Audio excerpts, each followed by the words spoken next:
사도행전 4장 7절에서 11절 말씀 봉독합니다. 사도들을 가운데 세우고 묻되 너희가 무슨 권세와 네 이름으로 이 일을 행하느냐. 이에 베드로가 성령이 충만하여 가로되 백성의 관원과 장로들아, 만일 병인에게 행한 착한 일에 대하여 이 사람이 어떻게 구원을 얻었느냐고 오늘 우리에게 질문하면 너희와 모든 이스라엘 백성들은 알라. 너희가 십자가에 못 박고 하나님이 죽은 자 가운데서 살리신 나사렛 예수 그리스도의 이름으로 이 사람이 건강하게 되어 너희 앞에 섰느니라. 이 예수는 너희 건축자들의 버린 돌로서 집 모퉁이의 머릿돌이 되었느니라. 아멘. 성가대 찬양이 있겠습니다.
주여 할렐루야.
아멘, 아멘, 할렐루야.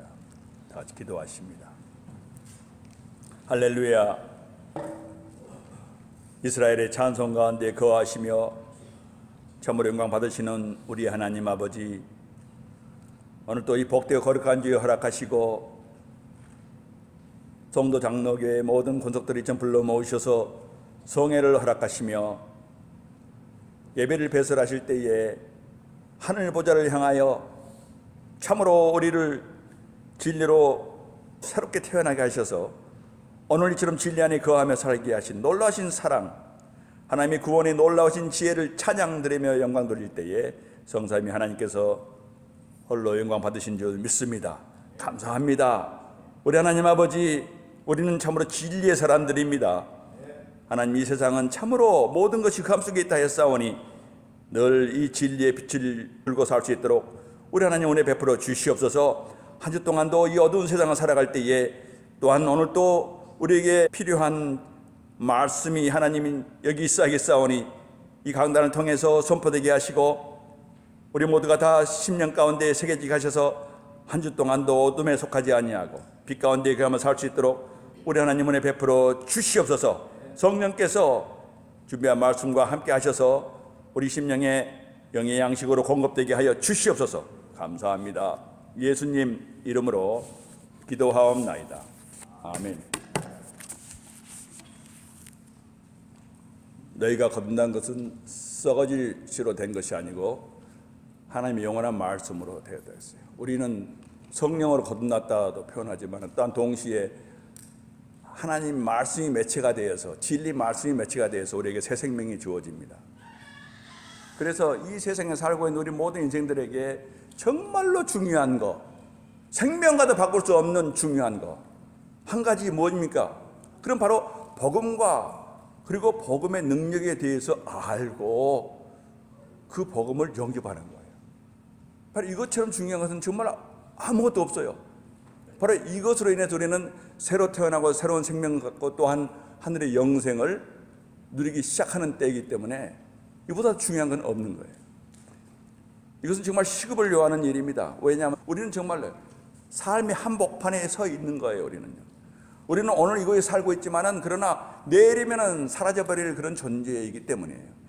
사라져버려요, 여러분. 성경은 우리 인생들을요 들의 풀 한 포기로 비유하잖아요. 아침에 있다가 없어지나 아침 안개와 같은 존재라고 그랬어요. 하나님 말씀은 영영이 있지만 그러나 우리 인생들은 오늘 있다 내일 사라지는 아침 안개와 같다는 거예요. 그러니까 우리 시간이 없어요. 내일이면 사라져버릴 존재이기 때문에 우리는 삶의 한복판에 있기 때문에 복음의 중요성은 너무나 부각되는 거예요. 우리는 모두가 창조주와 나 사이에 영원한 심판을 놓고 직면하고 있는 영원히 죽지 않은 영들이기 때문에 더욱더 이게 심각한 문제예요. 여기는 예의가 없어요, 여러분. 하나님과 우리 각자 사이에 이 심판을 놓고 우리가 지금 직면하고 있는 거예요, 지금. 우리 영은 영원히 죽지 않아요. 영원한 벌이냐, 영원한 하나님 복이냐. 바로 이걸 놓고 지금 우리가 살고 있는 거예요. 그래서 우리는 나를 도울 수 있는 유일한 이 복음 외에는 이 생명을 얻을 수가 없기 때문에 이 유일한 복음에 관해서 그저 지적이고 일시적으로 관심을 가져보는 그런 여유가 없어요. 정말 없어요. 좀 긴박한 상황에 있는 삶의 한복판에 있는 자들이다. 좋아요, 여러분. 우리 현실이에요, 여러분. 불신앙보다 더 무서운 죄는 없는 거예요. 하나님께서 독생자를 내려보내셔서 정말 몸 찢고 피 흘리시고 다 내어주시기까지 하면서 바꾸라 했는데 그걸 거부하는 것보다 더 큰 죄가 있겠습니까? 그래서 불신앙보다 더 큰 죄가 없는 거예요. 복음을 거부한 것보다 더 큰 죄가 없는 거예요. 세상이 지금과 같이 불행과 곤란에 빠져 있는 이유가 뭡니까? 전적으로 100% 복음을 거부하고 있기 때문에요. 만약 모든 사람이 복음을 영접한다 한다면 이 세상은 이런 것이 아니에요. 천국으로 화할 거예요. 그러나 이미 그건 불가능한 일이죠. 이것은 우리 각 개인도 마찬가지예요. 삶이 힘들고 낙심되고 실망스럽고 절망스럽고 실패하고 이 모든 것이 왜 생깁니까? 그래서 본질적으로 우리가 구원과 해방의 복음을 살지 못하고 있기 때문에 믿는 성도들도 이렇게 어려움을 겪게 되는 거예요. 모두가 복음이에요. 믿는 자들의 눈에는 이 세상 믿지 않은 자들이 어떤 사람들이고 지금 어떤 상황에 처해 있는가가 정말 훤히 보여요. 신령한 자들 눈에는 보입니다. 근데 안타깝기도 하고 이런 생각이 절절하잖아요. 그러나 불신자 눈에는 보이지 않아요. 알지를 못해요. 마치 오늘 본문에 나와 있는 유대의 관원들처럼 아무것도 몰라요. 아무것도. 그래서 주님을 모퉁이돌로 버려버린 거예요. 보물스러운 모퉁이돌로 버리는 거예요. 아무것도 모르게 무지하기 때문에. 그래서 신자들은 불신자들이 이 진리를 이 복음을 깨닫게 되기를 바라면서 정말로 그 복음 전도자는 불신자들이 성령의 도우심으로 제발 하나님 도와주옵소서 성령에 도우소서 기도하는 마음으로 그래서 도우심으로 복음을 거부하는 것이 무엇을 의미하는지를 정확하게 볼 수 있게 되기를 바라면서 그 소망으로, 그 희망으로 복음을 전하는 거예요. 이 진리를 아는 사람은 복음을 전할 때 겸비한 마음으로, 기도하는 마음으로 복음을 전하는 거예요. 오늘 사도행전 4장 여기 장면이 그래요. 오늘 우리 본문에 보면은 사도 베드로와 사도 요한도 마찬가지입니다. 그들은 기적을 행하고 예수 그리스도 이름으로, 그리고 복음을 전했다는 이유로 유대 당국에 의해서 체포되고 구금됐어요. 그리고 다음 날 이튿날에 재판이 회부되어서 신문을 지금 받고 있는 거예요. 기가 막힐 노릇이죠.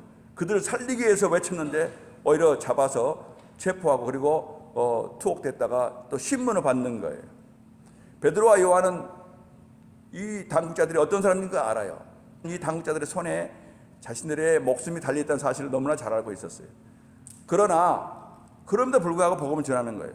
성령의 도우심을 받으면 그들도 진실을 알게 되리라는 이 희망 때문에, 이 희망을 가지고 담대하게, 또 오늘 성령 충만했어요. 담대하게 마치 그들을 책망하듯이 이제는 복음을 전하는 거예요. 오늘 말씀은 강합니다. 그들의 잘못을 지적해 주는 거예요. 직선적으로. 그래서 잘못하면 그들의 진노를 살 수 있는 말이에요. 복음을 거부하는 것이 얼마나 어리석고 허망한 일인지를 지적해 주고 있는 그런 책망의 말씀 같은 그런 복음 전도가 오늘 지금 그 내용입니다. 7절에 보면요, 다시 보면 7절에 보면요, 당국자들이 뭐라고 묻습니까? 사도들이 무슨 권위와 누구의 권세로 나으면서 안진병을 걷게 했느냐 이렇게 물었어요. 7절에요. 그러자 베드로가 담대하게 진실을 알려주고 그리고 나아가서 성경 예언을 인용하면서 오늘 본문에요, 그들의 문제를 직선적으로 지적해주고 책망하는 쪽으로 알려주고 있는 내용이에요. 9절부터 보면요, 11절까지요. 만일 병인에게 행한 착한 일에 대하여 이 사람이 어떻게 구원을 얻었느냐고 오늘 우리에게 질문한다면, 너희와 모든 이스라엘 백성들은 알라. 너희가 십자가에 못 박고 하나님이 죽은 자 가운데서 살리신 나사렛 예수 그리스도 이름으로 이 사람이 건강하게 되어 너희 앞에 섰느니라. 이 예수는 바로 지금 너희 거짓자들이 버린 돌로서 집 모퉁이에 머릿돌이 되었느니라. 아멘. 얼마나 책망의 말씀입니까? 그들의 신기를 정말 불편하게 만드는 말이에요. 그들이 정말로 복음을 영접할 수 있다면 찔끔하고 마음에 찔려 그런 말이에요. 너희 건축자들이 버린 돌이 있지 않냐? 그 돌이 오늘 이 복음에 집을 짓는 모퉁이 돌이 됐고 너희를 떠났느니라는 거예요. 너희가 버린 돌이지만 하나님은 그걸 사용하셔서 복음의 집을 짓고 있다. 베드로의 이 설교는 2000년 전 고대 시대 당시에 복음 거부자들에게도 또 오늘 이 시대에 복음을 거부하고 있는 모든 자들에게 동일하게, 시대를 초월해서 동일하게 주어지는 말씀이에요. 동일한 메시지예요. 성경은 시대를 초월한 책이잖아요. 이 땅에 있는 이 세상 사람들의 책들을 보면은 요즘은 1년도 아니에요. 몇 달 지나면은 저거 개정 보증판을 내야 되고 막 고쳐야 되고 또 추가 넣어야 되고 이러잖아요. 수시로 변하잖아요. 정말 이제는 1년도 못 가서 자꾸 개정 보증판이 나오잖아요. 그러나 성경은 모세가 썼던 3,500년 전에 그때라 지금이나 동일하게 1.1획도 변하지 않는 성경 말씀, 너무 놀랍지 않아요, 여러분? 성경 말씀을 새롭게 생각할 수 있는 이거 하나만 가지고도 참으로 신비스럽다고 성경 말씀을 다시 한번 새로운 각도에서 볼 수 있어야 돼요. 3,500년 동안이나 오래된 책은요. 그리고 가장 가까운 책은 2000년 전에 쓴 거예요, 사도 요한이. 그런데 1.1획도 고칠 수가 없는 책이 바로 성경이에요. 그리고 그때나 지금이나 동일하게 선포되고 있는 말씀입니다. 절대 불변의 진리죠. 그래서 이 성경은 모든 시대를 위한 하나님의 영원 불변한 말씀을 여러분 새삼 다시 한번 일깨우시고 믿으시기 바랍니다.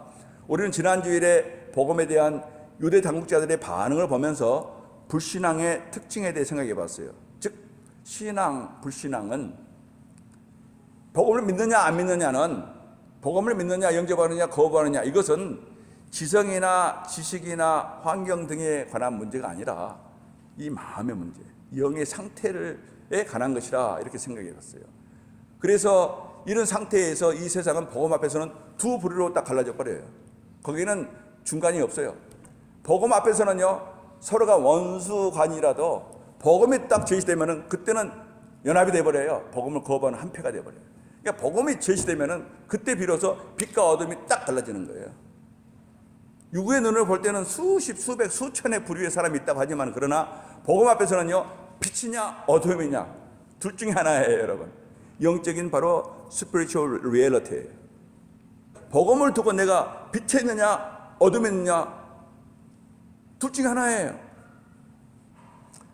사도 바울을 생각해 보세요, 여러분. 학문이 뛰어난 사람이고 지성이, 지식이 대단했던 사람이에요. 로마서 같은 거 보면요, 완벽한 논문이에요. 지금 이 시대의 논문가들도 그 논문 수준을 따라갈 수 없을 정도로 완벽한 널리 정연한 그런 천재예요, 천재. 이러한 지식과 지성에 뛰어난 그런 바로 사도 바울이었는데 처음에는 어떻습니까? 율법이 능하고 지식으로 충만했던 나사렛 예수를 증오했고 그래서 복음을 대적했던 자예요. 그러던 그가 다메섹 도상에서 부활하신 주님을 뵙더니 갑자기 어떠세요? 완전히 방향이 달라졌잖아요. 그래서 그토록 증오했던 바로 예수 그리스도와 복음의 종이 되어버린 거예요. 자신이 그렇게 증오하고 대적했던 복음을 이제는 갑작스럽게 열정적으로 전하는 전도자가 됐다는 거죠. 그런데 여기서 사도 바울을 통해서 봐야 돼요. 전과 달라진 것이 있습니까? 없어요. 지식도 대단했고 지혜도 대단했고 학문도 능해요. 전혀 변함이 없어요. 그러니까 이 복음을 영접하고 아니고 거부하고 이것은 지식과 지성과 어떤 천재성이나 이런 거 관계없다는 거예요. 이거는 마음이에요. 영혼 문제예요. 사도 바울은 회심 전이나 회심 후나 그가 가진 지식이나 학문에 능한 거나 논문 잘 쓴 건 다 똑같아요. 변함이 없어요. 그러니까 이것은 우리 복음을 받는데 영향을 안 준다는 거죠.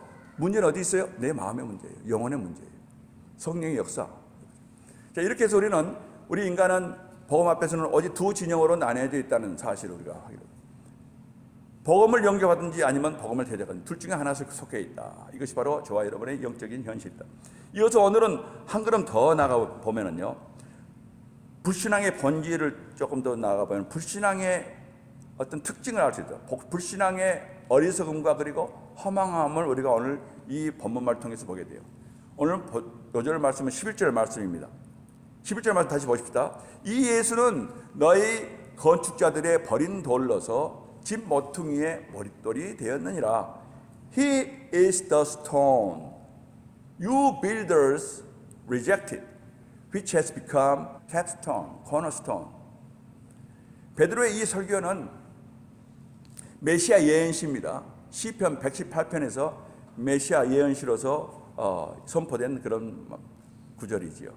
시편 118편 22절에서 26절까지 메모해놓으세요. 바로 그 내용을 중에서 한 구절을 여기다 인용한 거예요. 그래서 우리는 전체 문맥을 봐야겠죠. 시편 118편 22절에서 26절 말씀 제가 봉독해 드릴게요.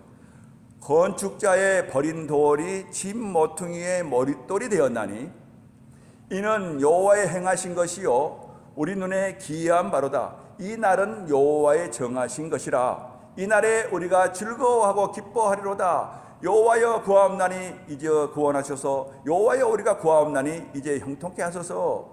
여호와의 이름으로 오는 자가 복이 있으며, 이 말씀은 바로 뒤에 부분은 종려주일날 호시아나 호시아나, 예루살렘 거민들이 우리 주님 나귀 타고 입성하실 때에 찬양했던 바로 하바 후시에 마도나에 주의 이름으로 오시는 이여 복 받으소서, 이런 바로 찬양 시편 118편 찬양을 했어요. 이게 바로 그 유명한 구절이죠. 그러나 우리가 오늘 관심은 바로 앞에요. 건축자의 버린 돌이 집 모퉁이의 머릿돌이 되었나니, 이 말씀이에요. 이 말씀을 사도 베드로가 인용하면서 그들을 책망하고 있어요. 유대 관원들을 책망하는 거예요. 복음을 거부한 자들 책망하고 있는 거예요. 너희들이 버린 바로 그 돌이 하나님께 사용하셔서 이제는 놀라운 하나님의 나라를 세우고 있다. 이 메시아 시편은 장차 메시아께서 이 땅에 오시면 유대인들이 그를 거부하고 메시아를 거부하고 배척함으로써 결국은 이방인들의 구원이 시작되어서 신약시대가 도래할 것임을 예언하고 있는 시편이 바로 118편이에요. 오늘 사도 베드로가 이 시편을 인용하면서 사용하고 있는 핵심 단어가 뭡니까? 건축자들과 그리고 버린 돌이에요. 버린 돌이란 모퉁이 돌이죠. 모퉁이 돌이에요. 주님이 모퉁이 돌에 비유되고 있는 시편이에요. 그리고 그걸 오늘 사도 베드로에게서 버린 돌로 표현하고 있어요. 유대 관원들 또는 유대 믿지 않은 자들, 유대인들이 예수님 배척한 것을 버린 돌을 버렸다고 이렇게 표현하고 있죠. 자, 이 모퉁이 돌이라는 말은요, corner foundation stone, 이런 말이에요. 모퉁이 돌이라는 것은. 이것은 건축 용어입니다. 처음 건물을 세우기 시작할 때에 모든 벽돌이 서로 균형을 이루면서 의지할 수 있도록 맨 첫 번째 돌이 그 중요한 거예요. 그래서 제일 먼저 놓는 기초석이에요. 주로 코너에다 놓는 거예요. 건물이 이렇게 사방으로 벽이 올라가는 텐데, 그런데 건물의 모든 벽이 서로 의지하는 힘이 맨 처음 놓은 돌에서 만나게 되는 바로 그 지점이에요. 함께 모든 벽의 하중이 함께 여기서 만나게 되는 지점이기 때문에 건물을 계속 쌓아 나갈 때 이 돌이 잘 나아져야 모든 돌들이 이 돌을 지탱을 받고 있기 때문에 이 돌이 양 방향에서 그리고 위로부터 건물의 하중을 받게 되는 거예요. 그러니 특별히 견고하고 재질이 좋은 돌을 사용하지 않으면 안 되는 것이 코너스톤이에요. 그러니까 맨 처음에 초석을 놓고 그 다음에 계속 쌓아나가는 거예요. 그럼 집이 이렇게 올라가겠죠? 이렇게 이 코너에 놓는 거예요. 지금은 주로 시멘트나 벽돌을 사용해서 벽이나 담을 쌓고 있지만, 그러나 지금 당시의 고대 건축에는 의뢰의 자연석 돌을 자연석을 사용해요. 그러니까 돌을 들판에 구워다가 모아다가 그걸 잘 맞춰서 집을 지어 나가는 것이 고대 건축 양식이에요. 그러니까 서로 균형을 이루도록 돌들을 쌓아 나가는 거예요. 그래서 건물의 벽을 세워 나가면서 집을 짓는 거예요. 바로 이 건축 방법에 있어서 모퉁이 돌의 역할은 치명적으로 중요한 거예요. 모퉁이 돌이 잘못 놓아지거나 잘못 선택되면은 건축 중간이나 건축이 완공된 후에도 다음이나 건물이 무너지는 게 일수죠. 그래서 건축가들에게 있어서 기본적으로 가장 중요한 일은 모퉁이 돌을 비롯해서 알맞는 돌들을 잘 택해서 이렇게 조화롭게 짜 맞춰 나가는 것, 이 기술이 바로 최고예요. 그리고 가장 중요한 것은 모퉁이 돌을 어떻게 발견하느냐, 이것이 문제예요. 큰 집을 짓고 있는 옛 건축가를 생각해 보면요, 그는 돌을 쌓는 것마다 그곳에 가장 맞는 돌을 잘 고르기 위해서 노심초사합니다. 돌 놓는 방법이 아주 그게 제일 중요한 거예요. 그래서 돌무더기 하나하나 생각하면서 거기 가가지고 골라서 놓는 거예요. 특히 코너스톤에 사용하는 돌은 치명적으로 중요하기 때문에 심사숙고해서 그걸 놓게 돼요. 전문 지식을 총동원해서. 그런데 사도 베드로는 오늘 그의 설교에서 이 메시아 예언의 시편을 인용하면서 당시 유대인들의 건축자들, 유대인들의 신앙의 집을 짓고 유대인들의 종교의 집을 짓고 유대인들의 사회를 이루어가는 바로 그 지도자들, 건축자들이었던 당국자들을 바로 서기관들이나 제사장들이나 바리새인들이나 대제사장 이 사두개인들이나 또는 관원들이나 이 모든 사람들을 이 예언 시편을 인용하면서 그들을 책망하고 있는 거예요. 직선적이죠. 바로 너희가 시편의 이 예언대로 내가 했다는 거예요.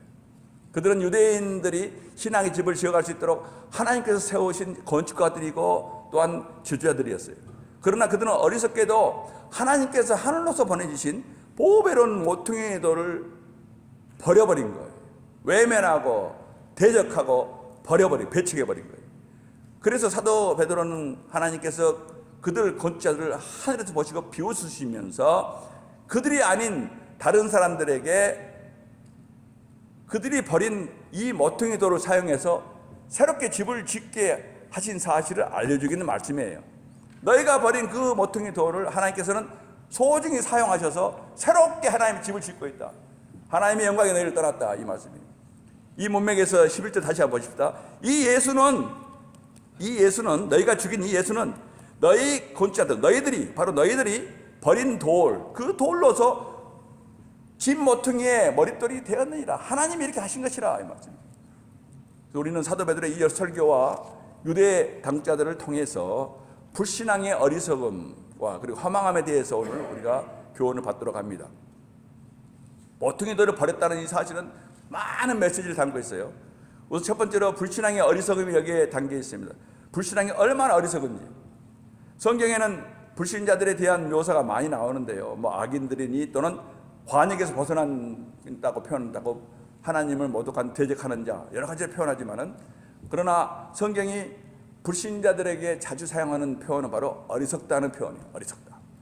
시편 114편, 시편 14편이나 또는 53편이나 많은 시편에서는 불신자들을 또 악인들을 어리석은 자라고 불러요. 어리석은 자는 시편 53편에 그 마음에 이르기를 하나님이 없다 하도다. 저희는 부패하며 가증한 악을 행하며 선을 행하는 자가 없다. 어리석은 자는 그렇다는 거예요. 바울은 디도에게 이렇게 얘기합니다. 우리가 믿기 전에는, 이방인들이 믿기 전에는, 이런 이방인들이 믿기 전에 우리도 전에는 어리석은 자요. 자, 우리가 믿기 전에는 어리석은 자였다. 또 순종치 아니한 자였다. 속은 자였고 각색 정욕과 행락의 종노릇한 자였다. 믿지 않을 때는 그렇다는 거예요. 불신자들이 바로 어리석은 자요, 순종치 않은 자요. 이렇게 표현하고 있어요. 그래서 어리석은 불신자의 특징 중에 가장 본질적인 특징은 바로 어리석다는 거예요.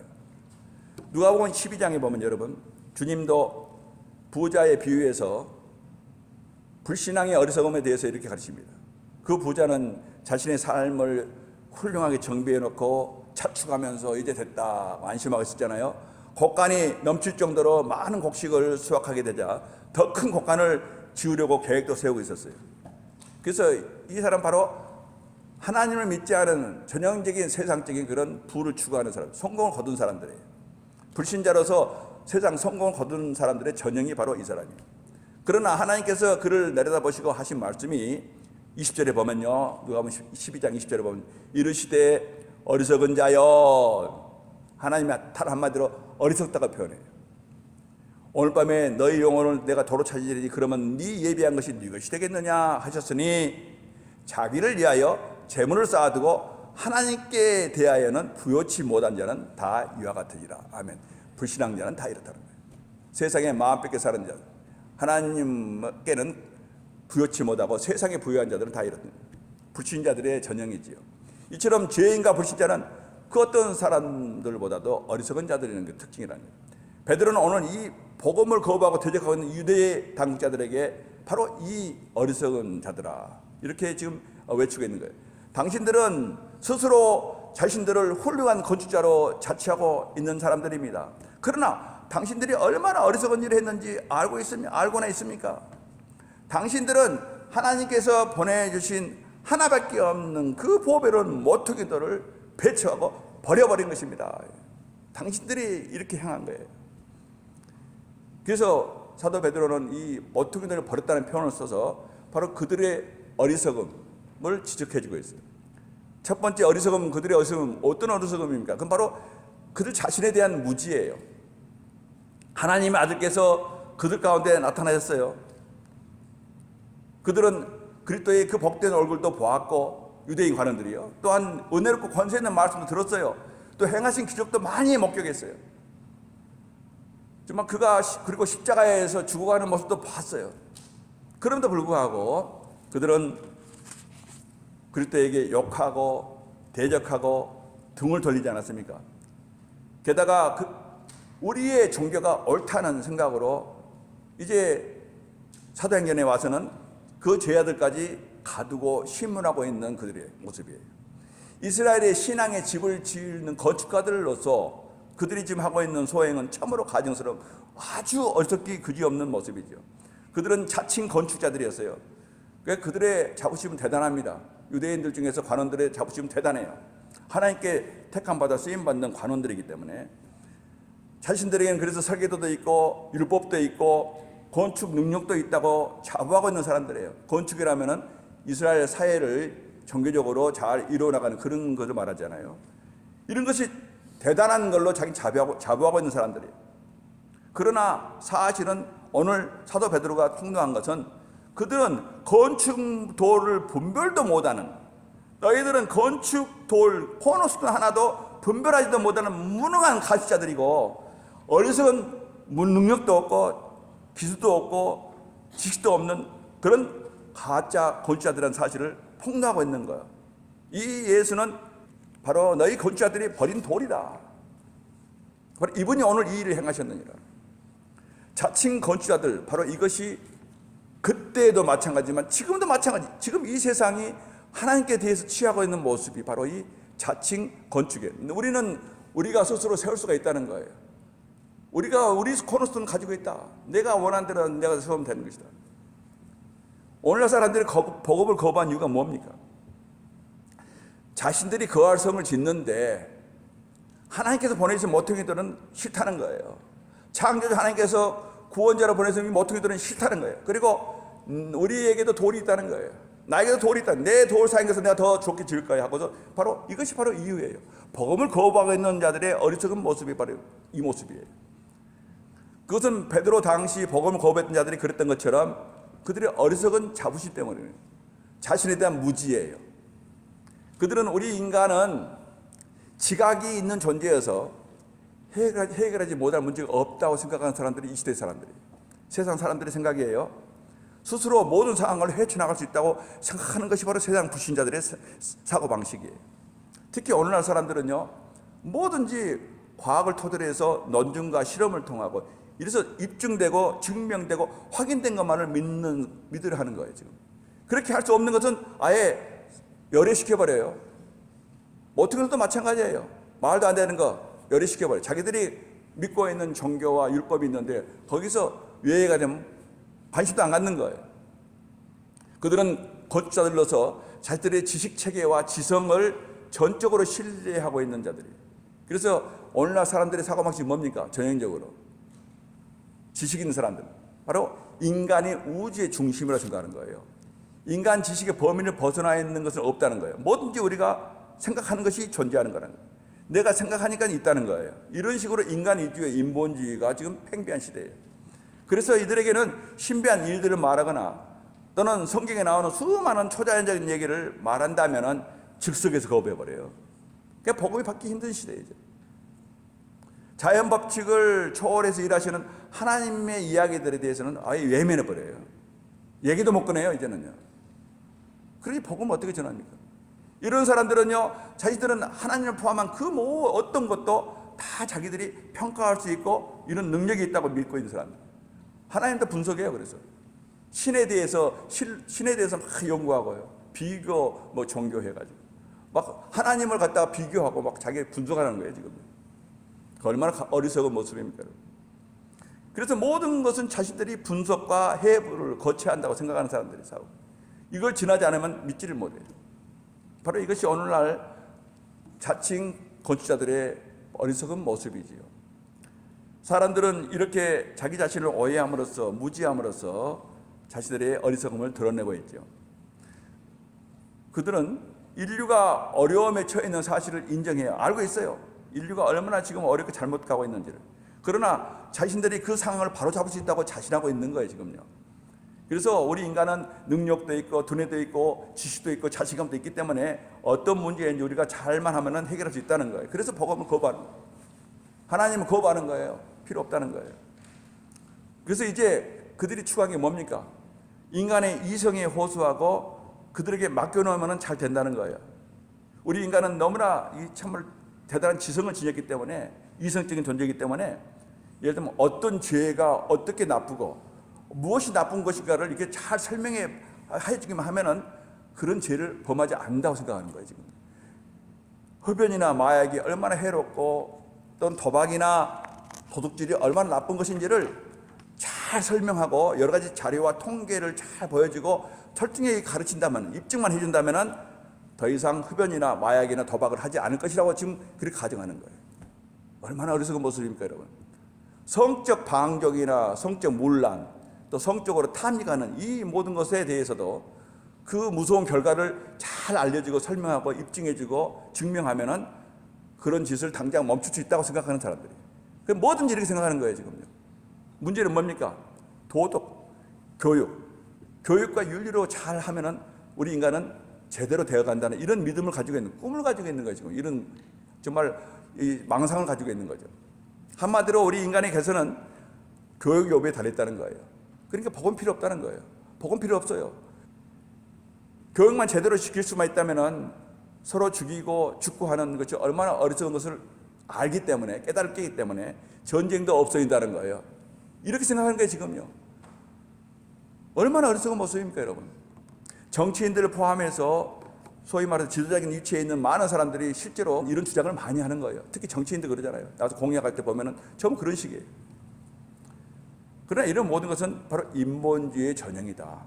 전혀 근거가 없고 어리석은 그런 망상일 뿐이라는 거죠. 우리가 쉽게 볼 수 있잖아요. 우리 인간의 잘못된 버릇이나 죄가 얼마나 고치기 힘든 것인가. 그래서 이들은 스스로 자신들에 대해서 무지한 자들이에요. 자신들이 얼마나 어리석은지를 알지 못하기 때문에 그런 모든 주장이 나오는 거예요. 그래서 복음을 거부하는 거예요. 두 번째 어리석음이 뭡니까? 모습이 그 바로 이런 사람들은 자신에 대해서 무지한 것뿐이 아니라 또 뭐가 문제예요? 자신들이 자칭 건축가라고 하지만 실제로는 이 사람들은 능력이 없는 거예요. 영적 무지함과 영적인 무능함이에요. 그래서 건축가가 코너스톤 하나도 제대로 감식하지 못하고 집을 제대로 짓지를 못하는 거예요. 이것이 그들의 문제예요. 무능한 감식자, 무능한 바로 건축가라는 거예요. 모퉁이 돌, 진정한 건축가라면요, 이런 돌을 알아보는 안목을 가지고 있어야 돼. 이것도 필수적이고 당연한 일이에요.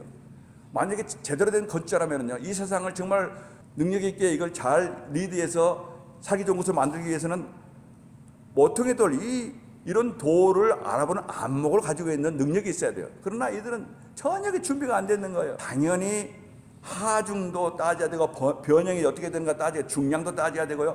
버팀에 대한 것도 잘 지식이 있어야 돼요. 그래서 가장 알맞는 코너스톤을 놔야만이 큰 건물이 문제없이 세워지는 거예요. 옛 건축자들은 바로 여기에서 돌에 관해서는 전문가들이에요. 이 사람들에게는 좋은 돌을 찾아내는 것이 실력이에요. 바로 유대의 지도자들은요, 전혀 그렇지 못했어요. 그들 자신을 위해서 하늘로서 내려온 보배로운 돌을 알아보지도 못해요. 그게 돌이 좋은 돌이 나쁜 돌이 알지를 못한 무능한, 영적인 무능함, 영적인 무지를 말한 거예요. 그러니까 쓸모없는 돌이다, 방해되니까 치워버리는 거예요. 바로 이것이 사복음서가 보도하고 있는 비극이고 오늘 사도행전이 보도하고 있는 바로 비극인 거예요.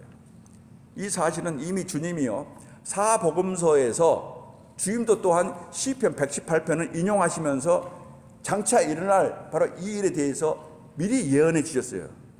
마태복음 21장에 보면요, 어떤 주인이 농부들에게 밭을 빌려주고요, 소작농을 주고, 그리고 먼 길을 떠났다고 그랬어요. 그리고 1년에 한 번씩 대가를 받기 위해서 종들을 보냈어요. 그런데 종들을 보내면 막 때리는 거예요. 그래서 이 주인이 나중에는 아들을 보낸 거예요. 아들을 보내면 설마 그렇지 않겠지 했더니 아들을 보냈더니 아들을 죽여버리는 거예요. 이 비유를 불효한 농부들의 비유를 우리 주님이 말씀하시고 나서 그 다음에 이 시편을 이용해서 마태복음 21장 42절에서 이렇게 설명해 줍니다. 예수께서 가라사대 너희가 성경에서 시편 118편에서 건축자들의 버린 돌이 모퉁이의 머릿돌이 되었나니 이것은 주로 말미암아 된 것이요 우리는 기이하도다 함을 읽어본 일이 없느냐. 그러므로 내가 너희에게 이르노니, 자, 장차 일어날 일이다. 유대인들아, 너희에게 이런 일이 일어날 것이다. 너희는 하나님 나라를 빼앗기고 그 나라의 열매 맺는 백성이 받으리라.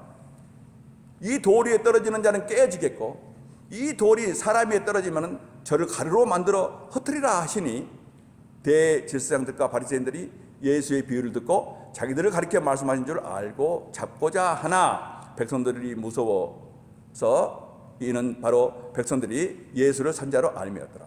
대제사장들이나 관원들은 이 사실을 듣고선 자기들을 지칭하고 있는 것을 알았어요. 주님은 바로 예언적으로 이 모든 말씀을, 바로 이 예언이 그대로 지금 사도행전에서 일어나고 있는 거예요. 성령 강림으로 하나님께 새로운 집을 짓기 시작하신 장면이 바로 우리가 이 장에서 본 장면이에요. 교회를 통해서 하나님 나라를 이루어 가시는 거예요. 이제까지는 유대 민족을 중심으로 하나님 나라를 이루어왔던 것인데 그들이 모퉁이들을 버림으로 말미암아서 이제는 교회를 통해서 하나님께서 하나님 나라를 짓고 계십니다. 이렇게 지금 사도행전에서 이 일이 전개되고 있는 거예요. 팔레스타인에 있는 자기들의 땅에 어느 날 갑자기 나타나신 복되신 모퉁이 돌을 알아보지도 못하고 외면하고 무시하고 거부해버렸던 바로 유대 종교주의자들의 무능함, 건축자로서의 전혀 자격이 없는 거예요. 이 자칭 전문 건축자들이라는 사람들은요, 바리새인, 사두개인들, 또 율법학자들, 제사장들, 성전 맡은 관리, 모든 것, 바로 이 모든 사람들이에요. 이들이 예수님 보고 뭐라고 그랬습니까? 평소에 예수님이 가르치시거나 기적을 행하시면 뭐라고 그랬어요? 바로 이 사람은 배우지 아니하였거늘 어떻게 그를 아느냐 하고 조롱해요. 또는 네가 무슨 권세로 이런 일을 하느냐, 누가 이런 일을 할 권세를 너에게 주었느냐 하고 막 따졌어요. 예수님께. 그들은 나사렛 예수와 그의 가르침을 거부했을 뿐 아니라 예수님의 죽으심에 대한 사도들의 가르침도 정말 어리석기 짝이 없는 것으로 치부해버렸어요. 사도 바울의 말대로 주께서 십자가에 못 박히신 사건은 유대인들에게는 꺼리끼는 것이요 이방인들에게는 미련한 것이 되어버리고 만 거예요. 사도 바울의 증거 말씀 그대로예요. 십자가에서 처형돼 죽은 사람이 세상의 구세주라고 주장하니 이 관원들이 생각하던 괴상하고 우스꽝스러운 뿐이에요. 거기다가 사도들이 예수의 피에 대해서 말할 때는 정말로 진절머리 날 정도로 싫은 그 말이 싫은 거예요. 그런데 이것은 이 시대도 마찬가지입니다. 그대로입니다, 여러분. 이 시대 특히 교회 안에서 거짓되고 무능하고 무지한 자칭 건축자들이 얼마나 많은지 몰라요.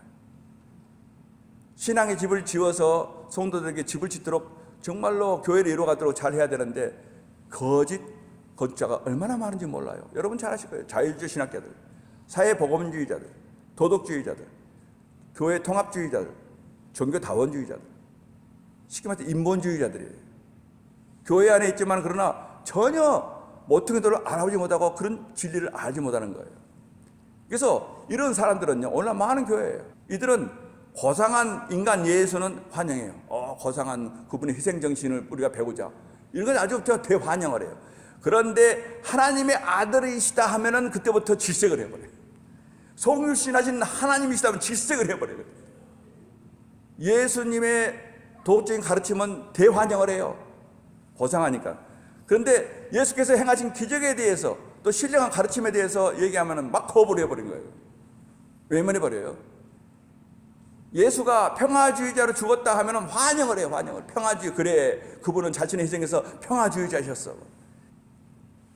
이렇게 이런 것을 믿는 거예요. 그런데 성경 말씀, 예언 말씀에 이사야서 예언이라는 게 여호와께서 우리 무리의 죄악을 그에게 담당시켰다 하고 이렇게 이 진리를 알려주면은 그냥 비도덕적인 일이고 그건 모욕적인 언사다 하고서는 막 싫어하는 거예요. 그가 찔리면 우리의 허물을 인하며 그의 상함은 우리의 죄악을 인함이라. 그가 채찍에 맞음으로 우리가 나무를 입었다. 이런 얘기를 자꾸 해주고 바로 복음을 전하면은 그분이 십자가 죽음에 대한 의미를 알려주면은 노골적으로 눈살을 찌푸리고 싫어하는 거예요.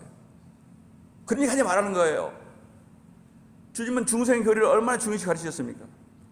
주님이 이 땅에 오신 것은 단순히 사람들을 가르쳐서 좀 개선시키고 좀 낫게 만들고 조금 선하게 만들 그 목적으로 오신 겁니까? 전혀 그런 거 아니잖아요. 세상 사람이 하는 일이거든요. 뭡니까? 성령으로 말미암아 진리 말씀으로 말미암아 위로부터 다시 태어나게 하시기 위해서 새 생명을 심어주시기 위해서 주님이 오신 거예요.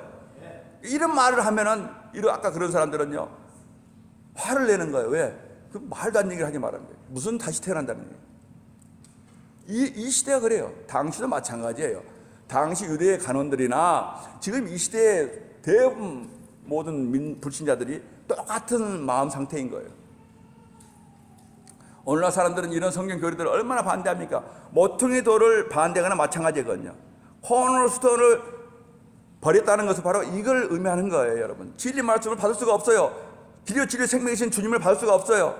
하나님 말씀을 받을 수가 없어요. 모퉁이 돌을 받을 수가 없는 거예요. 똑같은 말씀이에요, 여러분.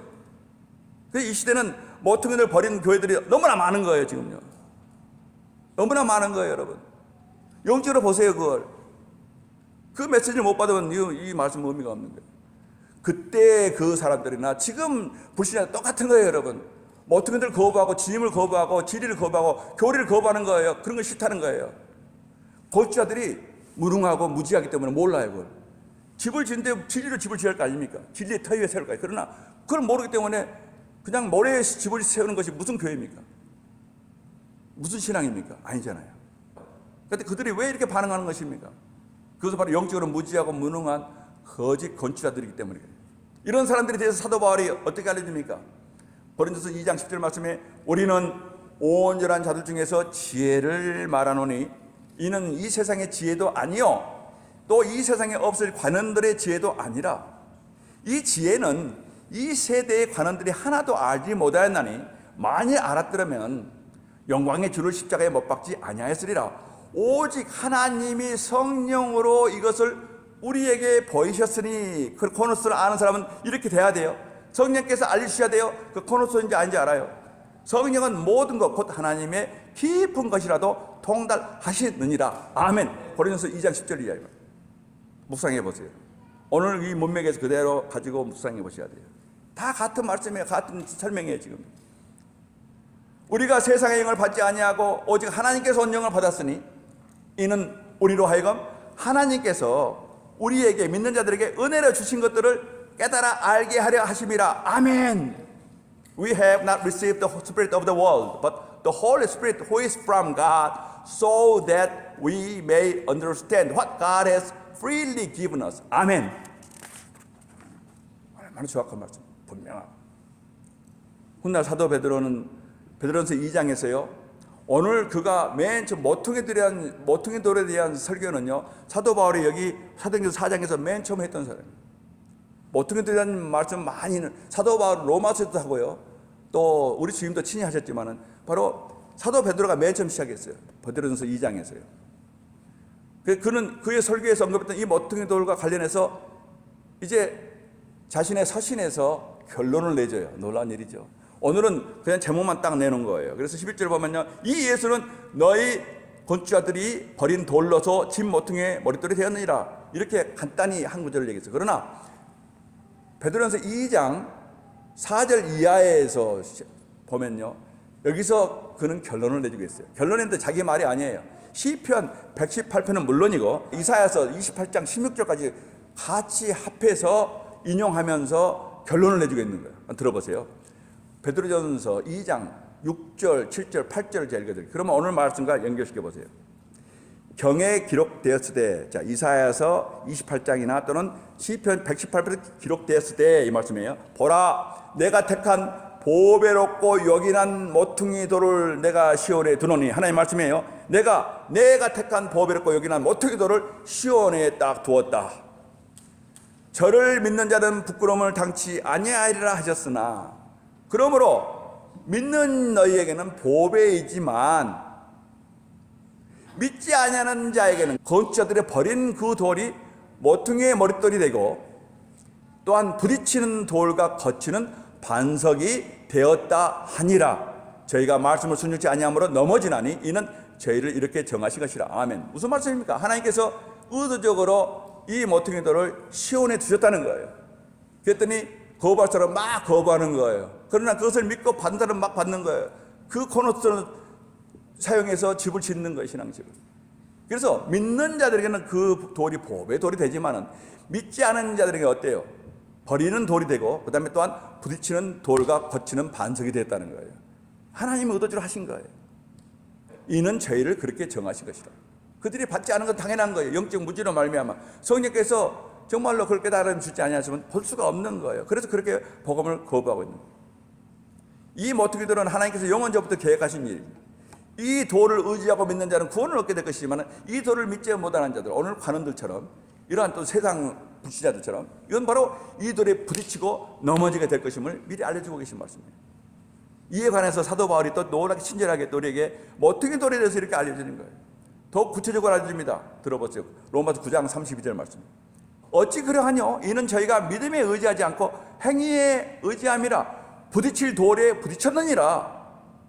그러면서 이사야서 28장을 다시 인용하는 거예요. 아까 베드로전서에 나온 것처럼 기록된 바 보라, 내가 부딪히는 돌과 거치는 반석을 시온에 두노니 저를 믿는 자는 부끄러움을 당치 아니하리라 함과 같으니라. 아멘. 로마서 9장 32절 33절 말씀이에요. 자, 그럼 우리가 베드로전서 2장 말씀과 로마서 9장 말씀을 여러분 혼자 조용히 묵상해 보세요. 오늘 또 우리 본문 말씀과 그러면은 놀라운 메시지가 나올 것입니다. 하나님의 영원한 계획이에요. 모퉁이 돌을 통해서 하나님께서 놀라운 일들을 계획해 놓으시고 믿는 자들과 믿지 않는 자를 갈라지게 만드십니다. 바로 이것이 지금까지 교회에서 2000년 동안 계속되어 온 교회와 그리고 기독교 신앙의 역사예요, 여러분. 바로 이거예요.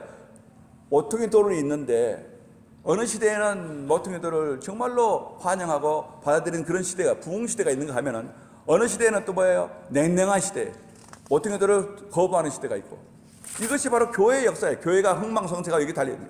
그래서 교회 부흥 때마다 모퉁이 돌을 믿는 자들이 막 교회 안에서 막 넘칠 때에 바로 이 부흥이 일어나는 거예요. 여러분, 바로 이것은 놀라운 하나님의 계획이요, 또한 오늘날 우리의 신앙을 결정하는 그런 바로 시금석인 바로 이 사실을 여러분 다시 한번 깨닫고, 여러분 신앙은 어디에 집을 짓고 계십니까? 모퉁이 돌을 바로 여러분 신앙의 집에 초석으로 삼고 계십니까? 아니면은 바로 여러분 정말로 세상 사람처럼 바로 내가 정한 모퉁이 돌, 바로 내가 정한 내 방식대로 신앙생활하고 계십니까?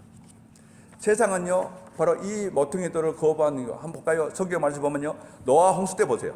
노아가 홍수가 일어나기 전에 사람들이 어땠어요? 노아를 비웃고 조롱했어요. 그들은 노아가 방주를 지으면서 줄기차게 대홍수 이야기를 하는 것을 막 정말로 이것을 우습게 생각했다는 거예요. 정말로 조롱하고 그랬어요. 사람들이 먹고 마시고 장가 들고 시집가고 있으면서 사람들은 모두 즐겁게 살고 있었어요. 그러나 홍수가 다가오는 사실은 조금 더 바꿀 수가 없었고, 그들은 끝까지 거부했어요. 결국은 하나님의 경고대로 되고 말았어요. 모퉁이들을 끝까지 거부한 거예요. 복음을 끝까지 거부한 거예요. 하나님께서 항상 이렇게 바로 진리를 들려주고 거부한 자들과 수용한 자들을 상대로 하나님이 놀랍게 역사하는 거예요. 이건 모두가 다 모퉁이돌 원리입니다, 여러분. 하나님의 말씀을 받아들인 사람은 바로 하나님이 예비하신 복을 받을 것이요, 또한 하나님이 주신 것을 거부하는 사람들은 전부 다 하나님께 바로 그만큼 대가를 바르는 거예요. 바로 여러분, 그래서 우리는 우리의 신앙을 돌아볼 때에 과연 나는 모퉁이돌, 교회에서 2000을 생각할 때도 마찬가지예요, 여러분. 네로 황제처럼 로마 황제들이 무려 300년 동안이나 교회를 핍박했어요. 교회는 거의 순교자들로 꽉 차서 이제는 더 이상 순교할 사람이 없을 정도로 그렇게 핍박을 받을 때, 그럼에도 불구하고 여러분, 교회 아무리 그렇게 하더라도 어때요? 하나님께서요, 정말 그때그때마다 역사하셔서 이 모퉁이돌을 가지고 계속해서 집을 지어 나가시기 때문에 부흥 때가 되면 반드시 부흥하게 돼 있어요. 그래서 정말로 자취가 없이 사라질 것처럼 보였던 교회들이 끝까지 그렇게 오늘까지 이렇게 이어져 오는 거예요. 이건 하나님의 모퉁이돌이 그만큼 든든하고 정말로 무너질 수가 없는 그런 건물이기 때문에 여러분 오늘 우리 말씀을 보면서 이 세상은요, 바로 이 모퉁이돌을 중심으로 해서 지금 성전이 지어지고 있고 하나님의 집이 지어지고 있어요. 로마서 14장 11절 말씀에 기록되었으되 주께서 가라사대 내가 살았노니 모든 무릎이, 이 세상의 모든 사람들의 무릎이 나에게 무릎 꿇을 것이요 모든 혀가 하나님께 자백하리라 하였느니라. 하늘에 있는 것이나 땅에 있는 것이 다 그리스도 안에서 통일되게 하려 하심이라. 뭘 통해서요? 모퉁이돌로 있는 바로 그 건물을 통해서 이 온 우주 만유가 바로 하나님 예수 그리스도 몸 안에서 통일되게 하는 것이 바로 하나님의 계획인 거예요. 그렇다면 이 모퉁이들이 얼마나 중요합니까? 여러분, 우리 신앙을 돌아봅시다. 오늘 사도 베드로는요, 걷자 버린 돌을 버린 걷자들에서 말도 하지만 또한 동시에 중요한 메시지를 담고 있어요. 후반부이죠. 11절 하반부를 보면 집 모퉁이의 머릿돌이 되었느니라. 하나님이 지으신 이스라엘 관원들이 버린, 또 유대인들이 버린 그 돌을 하나님께서 사용하셔서 하나님의 집을 짓는데 모퉁이 돌로 사용하셔서 오늘 교회를 통해서 오늘 우리에게 계속해서 이 모퉁이 돌을 사용해서 신앙의 집을 짓게 만드시는 바로 이 놀라운 진리가 또 하나님 계획이 여기 담겨 있는 거예요. 집 모퉁이의 머릿돌이 하나님께서 되게 하셨느니라요. 유대 지도자들이 버린 그 돌이 바로 하나님의 영원하신 계획과 섭리 가운데 저와 여러분, 오늘 이 교회를 통해서 구원받는 바로 우리 모든 하나님의 백성들에게 바로 하나님 집을 건축하시는 그 과정에서 우리를 바로 이 교회에서 신앙의 집을 짓기는 바로 귀한 모퉁이의 돌이 바로 우리 주님이 교회의 모퉁이 돌이셨다. 사도 베드로는 자신이 여기 사도행전 4장에서 시작했던 모퉁이 돌이라는 이 교리를 정말로 중요하게 베드로전서 2장에서 완전 결론 내줘요. 한번 들어보시기 바랍니다. 베드로전서 2장 4절에서 5절 말씀에 사람들에게는 버림바가 되었으나 하나님께는 보배로운 산돌이신 예수에게 나오라. 여러분, 예수께 나오세요. 사람들에게는 버림바 되었습니다, 이 모퉁이 돌이요. 그러나 하나님께는 보배로운 산돌이신 예수님이십니다. 나오세요. 5절에 보면 그래서 너희도 산돌같이 신령한 집으로 세워지고 예수 그리스도로 말미암아 하나님 기쁘게 받으실 신령한 제사를 드릴 거룩한 제사장들이 될지니라. 아멘. 하나님께서 사람들이 버리신 모퉁이 돌을 사용하셔서 너희를 위해서 집을 짓고 계시다. 그러니 이리 오거라. 와서 여기서 너희들이 정말로 신령한 제사를 드리는 제사장들이 될지니라. 오늘 저와 여러분을 두고 하신 말씀인 줄 믿으시기 바랍니다. 바로 성경은요, 그 외에도 얼마나 많은 말씀하는지 몰라요. 이 모퉁이 돌로 지으신 집, 교회에서 바로 우리 모든 성도들이 살아있는 돌들이 되어서 하나님께서 하나하나 성전을 지어가듯이 그렇게 우리를 돌을 얹히셔서 집을 짓고 계시다는 거예요. 그래서 우리가 교회를 통해서 하나님의 바로 놀라신 은혜 가운데 신앙이 자라가면서 하나님의 집을 이루고 있다는 거예요. 에베소 2장 말씀입니다. 에베소 2장 20절 말씀을 읽어드리고 마치겠습니다. 우리 성도들이 산 돌들로 우리 주님의 모퉁이돌이 되셨어요. 그리고 그 모퉁이돌이 된 거기 건물에 저와 여러분이 각자가 산 돌이 되어서 하나하나 놓여져 있다는 거예요. 그래서 우리 신앙이 이루어지고 성화가 이루어진다는 거예요. 에베소 2장 19절부터 읽어드릴게요. 그러므로 이제부터 너희가 외인도 아니요 손도 아니요 오직 성도들과 옛 성도들과 구약 성도들과 동일한 하나님 나라 시민이요 하나님의 가족 권속이라. 너희는 사도들과 선지자들의 터 위에 진리 위에 세우심을 입은 자라. 교회예요. 그리고 예수께서 친히 모퉁이 돌이 되셨느니라. 아멘. 교회의 모퉁이 돌은 우리 주님이십니다. 그의 안에서 건물마다 서로 연결하여 주 안에서 성전이 되어 자라가고 너희도 각자가 성령 안에서 하나님의 거하실 초소가 되기 위하여 예수 안에서 교회 안에서 함께 성전같이 지어져 가느니라. 아멘.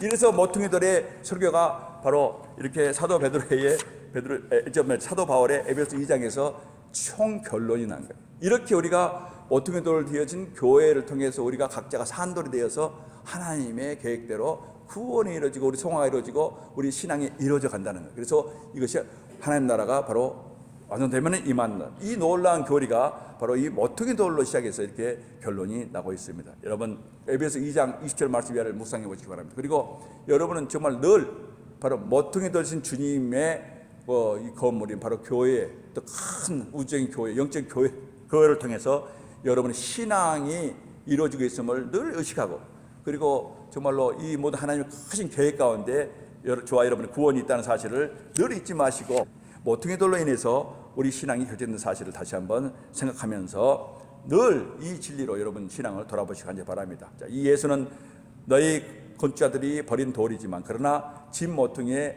머릿돌이 되었느니라. 아멘. 이 말씀을 다시 한번 생각하면서 다 같이 신앙을 돌아봅시다. 기도합시다. 할렐루야. 아버지 하나님 은혜와 사랑을 감사합니다. 하나님 아버지, 우리 하나님께서는 아버지 우리의 신앙의 집을 짓기 위하여 모퉁이 돌을 보내주셨습니다. 하나님, 이 세상은 복음을 거부한 자들은 이 모퉁이 돌을 받지 못하지만 그러나 오늘 하나님 은혜로 이 모퉁이 돌을 우리의 신앙의 집을 짓는 참으로 초석으로 삼게 하신 것은 놀라신 하나님의 은혜인 줄 믿습니다. 유대인 간원들은 이 모든 아버지 하나님 진리를 거부함으로 사도 베드로의 참으로 책망을 받고 오늘 참으로 이 문제를 우리에게 제시하고 있습니다. 사도 베드로의 이 놀라운 가르침을 받게 하시고 우리의 신앙을 지어갈 때 늘 참으로 하나님 우리 주님께 의지하여 신앙을 지어갈 수 있도록 인도하여 주시옵소서. 아버지 하나님 감사합니다. 할렐루야. 이 예수는 너희 거주자들이 버린 돌로서 집 모퉁이의 머릿돌이 되었느니라. 이 진리 말씀을 또 이 하나님의 영원하신 계획을 우리 신앙에 참으로 하나님 참으로 본질로 삼게 하시고 또 신앙을 이루어갈 때 늘 이 진리 위에 세워가는 신앙이 될 수 있도록 인도하여 주시옵소서. 감사합니다. 우리 구주 예수 그리스도 이름으로 기도하옵나이다. 아멘. 우리 다 같이 일어나서 함께 찬송하십니다.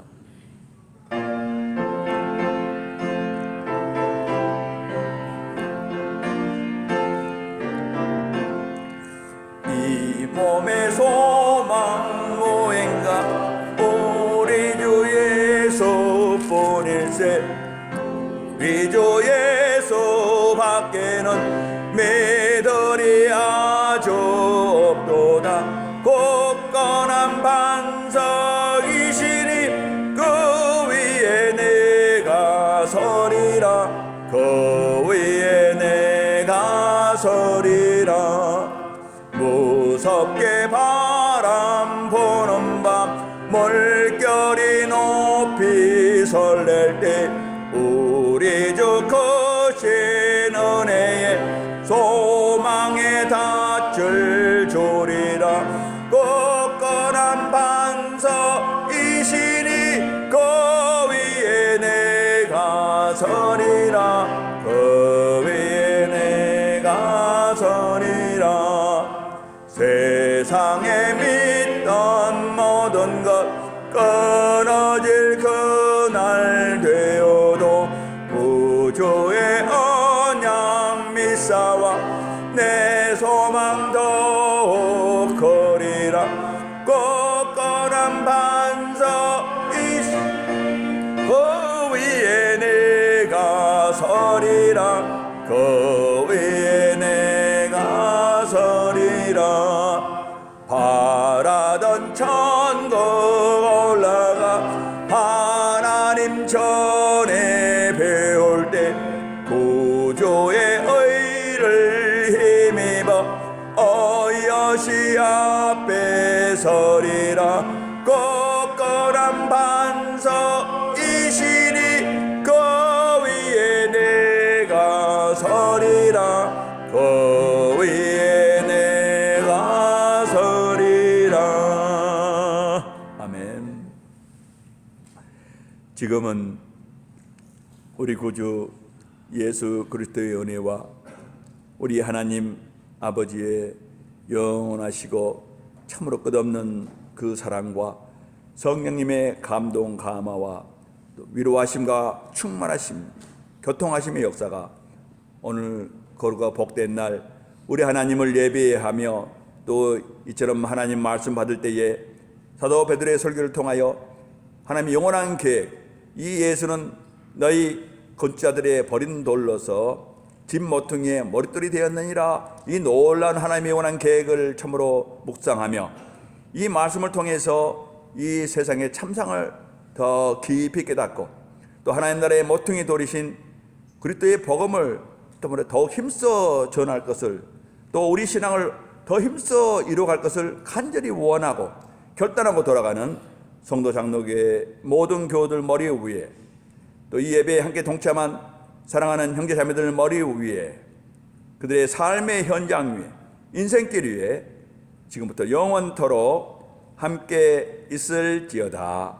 아멘. 할렐루야. 아버지 감사합니다. 주여